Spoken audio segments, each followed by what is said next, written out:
Hey everyone, and welcome to today's Explainer. I am so glad to have all you students joining me today because we're about to dive into a truly inspiring, literally world-changing journey.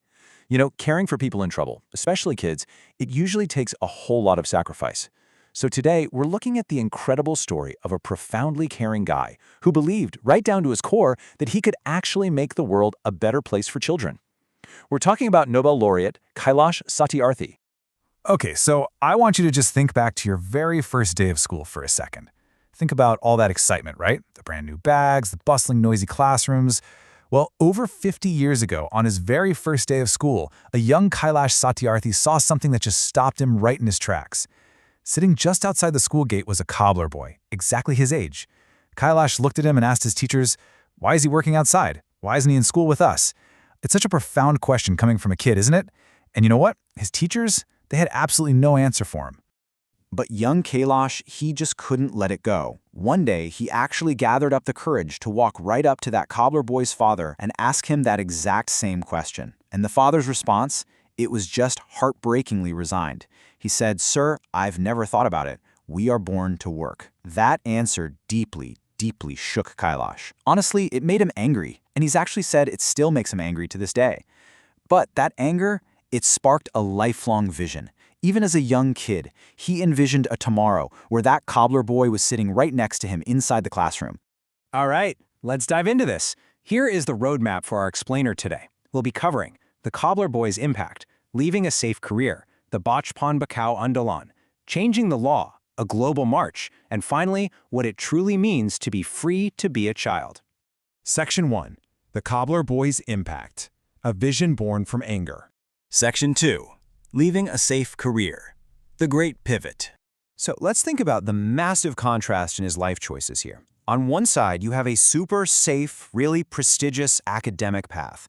Satyarthi had studied electrical engineering, got a postgraduate diploma in high voltage engineering, and was literally teaching in a college in Bhopal. It was secure, it was totally comfortable. But on the other side, a highly dangerous calling.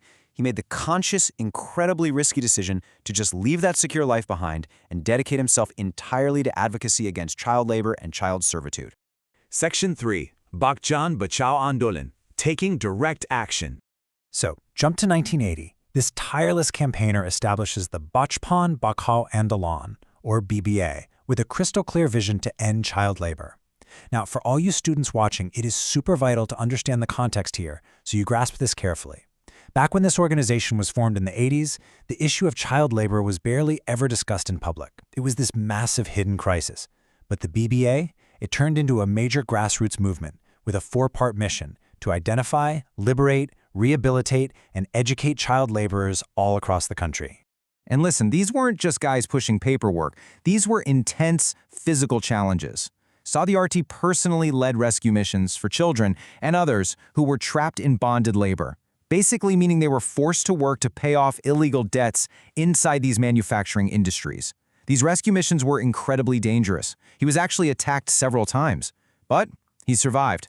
And those terrifying incidents of violence didn't stop him. Honestly, they only strengthened his resolve to just keep pushing forward with this vital work. Now, what's really interesting here is the sheer staggering scale of his bravery. Through the continuous non-stop efforts of the BBA, reports say he has freed close to 100,000 children from bonded labor to date. 100,000 lives. Just imagine a massive stadium packed to the absolute brim with children. That is the number of futures he directly changed by liberating them and working to rehabilitate and educate them. It's just wild to think about. Section 4. Changing the law, from rescues to systemic impact. The relentless efforts of Satyarthi and the BBBA didn't just stay in the shadows of those factories, though. They actually reached the halls of government.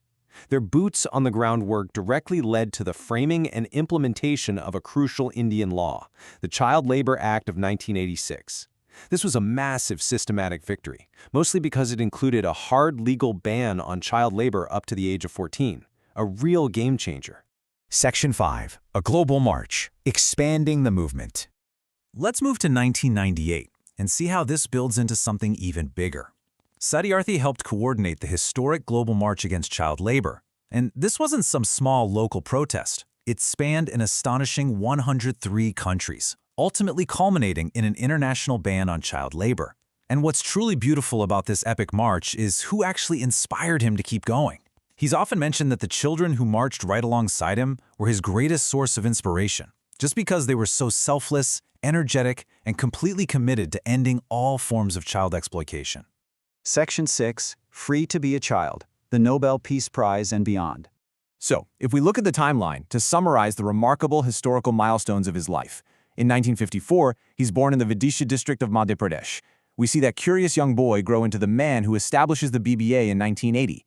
Then, his activism drives the passing of the Child Labor Act in 1986. He coordinates a massive 103-country global march in 1998, and then finally in 2014, Kailash Satyarthi, the best-known child rights activist in the country, wins the Nobel Peace Prize.